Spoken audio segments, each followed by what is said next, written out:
Hello, hello! I'm reviewing Wednesday Season 2 episodes one at a time without spoilers for the remaining episodes. Let's have a look at episode 6, Woe Thyself. This was clearly a filler episode if there ever was one, but boy was it really fun. Freaky Friday scenarios are always entertaining, and both Jenna Ortega and Emma Myers had a lot of fun with their switcheroo. Let's take it one storyline at a time. First, we go to the night family drama. We now have a confirmation on who Isaac is. He's the brother of Francoise. I maintain that the timeline is a bit iffy. Is Judy meant to be the same age as the Adamses? In real life, Heather Matarazzo is 26 years younger than Luis Guzman. Anyway, Isaac has now eaten her, so I don't have to worry about it. He reunites with his sister and nephew. The secret bunker where they have been hiding is under the old abandoned Galpin house. Francoise is sickly and her genius brother/zombie thinks he can fix her with his machine. Well, the machine he originally designed but was stolen from him by Gus Stonehurst and used to steal outcast abilities rather than to help Francoise not be a monster, as was the original intention. According to Francoise, when hinds become monsters, it takes out a bit of their human side, hence she needs curing. I think there might be some anti-hind propaganda there, we'll see about it. She's somewhat abusive towards Tyler, that poor kid cannot get a break. Their plan to fix Francoise is firstly delayed by Agnes, in clearly suicidal detective mode, and then by the arrival of the switched Wednesday in Enid, with Wednesday as Enid, wolfing out and taking on Tyler in his human form. In the middle of all this, Isaac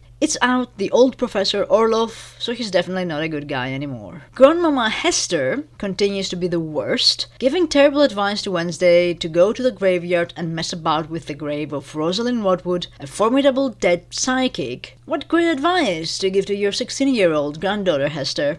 Rosaline is in fact Lady Gaga, meaning that Lady Gaga cannot be Ophelia, in line with what I expected. Rotwood also says that Hester wanted to have a family and that's why she couldn't be a good raven. I wonder if we will ever hear about Grandpapa Frump. She also tells Wednesday that her arrogance is overbearing. Please, Rosalind, it really doesn't take a psychic to see that. Enid interrupts the psychic vision, leading to the wonderful switcheroo we have to entertain us for the episode. It's a good episode for Enid in general, who finds out that she's probably an alpha. You go, girl! Something that originally scares her, but with the help of Isadora Capri and Wednesday, she accepts it by the end of the episode. Not to mention that it's very useful when they need it at the Willow Hill dungeon to fight off the bonkers Knight family. Also, her boyfriend Bruno seemingly has a second paramour back home. Not cool, Bruno, I knew there was a reason I never liked you. Wednesday also learns a few things about herself in the switch with Enid, mostly that she has more things in common with her mom, who is also a writer of romantic fiction. That's where all the money is, by the way.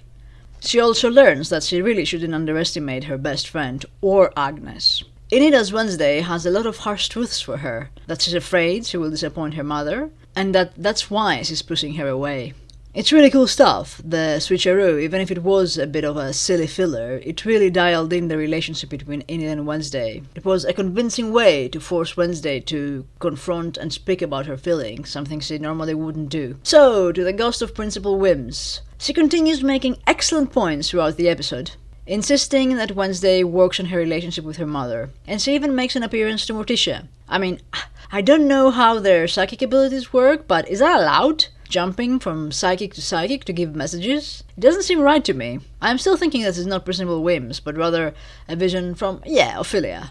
And that broken Adam's tombstone vision, and I also had theorized it would be a vision, which gives Wednesday another mission of doom, seems like a more efficient way of tormenting her rather than a true vision. There weren't many tidbits in this episode, it was really full of action. Still, here are some random tangents. We get another wonderful rendition of a rock song on the cello by Wednesday as Enid. This time it's Don't Fear the Reaper by Blue Oyster Cult, which again is very fitting as at the time they had both been issued with a death sentence by Rosaline Rotwood. The fact that Wednesday is allergic to color is absolutely hilarious. We all thought it was a joke at the beginning of season 1, but no. And they pointed out as well in the episode. Brilliant. The Sum of Your Parts support group run by Professor Orlov was also brilliant, a good way to give us some insight onto the ring with a signet that we have seen Thing play with all season, and a way of connecting Agnes with the night storyline by having her witness Orlov's braining by Isaac. Joy Sunday's reading of the line, "Looks like Wednesday Addams has finally cracked," was so cool. I have to admit, I found it very hard to watch Wednesday in color dancing to K-pop. The episode was dedicated to the late Valeriu Pavel Dan, who passed away last October and who portrayed the barista of Telltale Cafe. The Lupin cages have a "Keep calm and don't hoof out" inscription on their front door and a little drawing of a werewolf. Of course Wednesday speaks Tagalog. And of course, these are the least colorful clothes Enid owns. Imagine being Tyler in a car with your mom, who you thought was dead, and your uncle, who is a zombie, and being the most sane person there. He has been dealt a very bad hand in life. Anyway, with this, I'm off to watch episode 7. If you enjoyed this, please consider liking or subscribing. As always, thanks for watching.